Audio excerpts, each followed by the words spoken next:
Encore un projet qui a sûrement scam la communauté, puisque on est face à une crypto-monnaie qui a perdu 97% de sa valeur après avoir levé 50 millions de dollars. Bonjour à tous et bienvenue sur Dr Crypto. Aujourd'hui, on s'intéresse au projet Rexas Finance, un projet dont j'avais parlé il y a quelques jours. Pourquoi? Parce que j'étais un peu deg d'avoir loupé justement comme ça ce pump, et vous allez voir que j'ai finalement bien fait de pas rentrer parce qu'il y a des red flags absolument partout sur ce projet, et on va servir de ce projet comme d'une étude de cas pour les potentiels projets problématiques. Alors, ce qui m'a interpellé avec ce projet, c'est que je l'avais laissé ouvert dans un onglet, et je suis tombé dessus un petit peu par hasard comme ça. J'ai regardé ce qui se passait au niveau des commentaires, et comme d'habitude, je vois beaucoup de gens qui pensent toujours que ça va se relever, des gens qui sont dans le déni, parce que le déni fait partie intégrante de l'investissement en crypto, et surtout quand on a beaucoup d'espoir envers une prévente crypto, un meme coin, peu importe, et qu'on le voit comme ça s'effondrer littéralement, on a un déni qui est très fort, parce qu'on a une acceptation psychologique qui veut pas se faire, tout simplement. On veut pas croire qu'on a perdu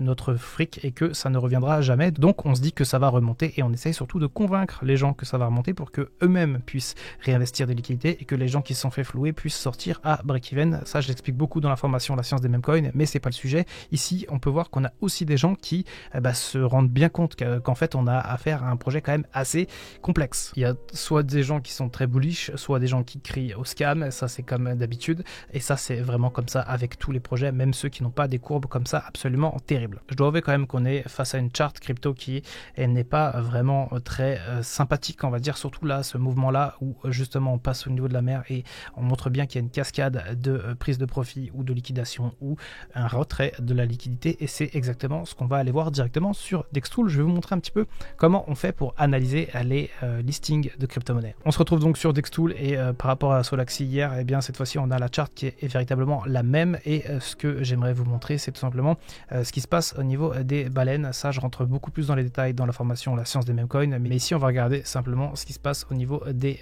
ordres d'achat et de vente. Et ce qu'on peut voir, c'est que malheureusement ce projet a été botté par un bot qui est un peu malveillant, on peut dire, même si c'est pas forcément illégal.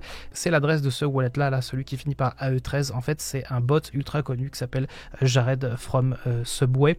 Je crois que je peux vous le montrer directement sur Arkham Intelligence. C'est lui en fait, et il a un bot qui injecte sa propre liquidité dans les pools de liquidité, souvent des projets crypto qui viennent d'être listés, et en fait en ajoutant sa propre liquidité ici tout le temps et en l'enlevant juste après, et bien ça fait augmenter le taux de slippage lors des transactions et notamment lors des swaps. Et lui en fait, ce bot, il récupère tout simplement la différence à chaque fois au niveau des frais. Alors désolé pour l'explication un peu technique, j'espère que je vous ai pas perdu, mais ce qu'il faut retenir, c'est que quand lui là il est là avec la fin de son adresse AE13, et bien ça veut tout simplement dire que la pool de liquidité est pas terrible, qu'elle est vulnérable, qu'il y a une fonction dans le smart contract qui permet justement à n'importe qui d'ajouter de la liquidité et de la retirer, et que forcément c'est vraiment pas bon pour la suite. Et alors si on enlève les actions de ce bot là qui ajoute et qui enlève de la liquidité pour récupérer à chaque fois les frais, et ben ce qu'on peut voir, c'est que il n'y a pas spécialement de retrait massif de liquidité de la part potentiellement d'un portefeuille qui appartiendrait à l'équipe. Mais par contre, ce que j'ai pu voir ici sur Etherscan, c'est que l'équipe n'a mis dans sa pool de liquidité que 75 000 $.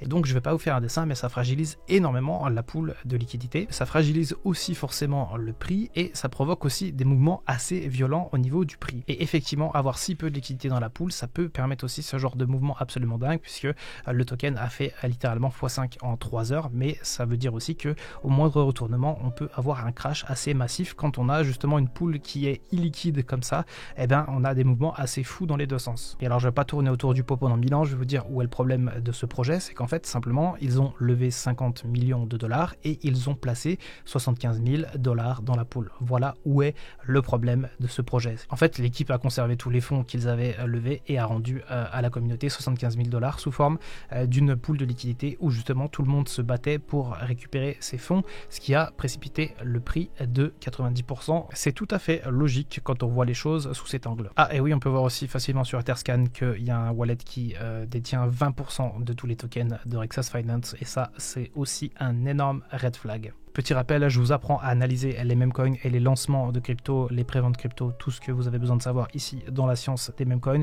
Une formation absolument gratuite. Pour la récupérer, vous cliquez sur le lien dans la description, vous arrivez chez mon partenaire Kraken, vous faites un compte sur Kraken, vous faites un premier dépôt de minimum 10 $ ou 10 € et vous faites un premier achat de crypto, et ensuite vous recevez cette formation directement dans votre boîte mail. C'est tout pour cette vidéo, à demain mes chers patients.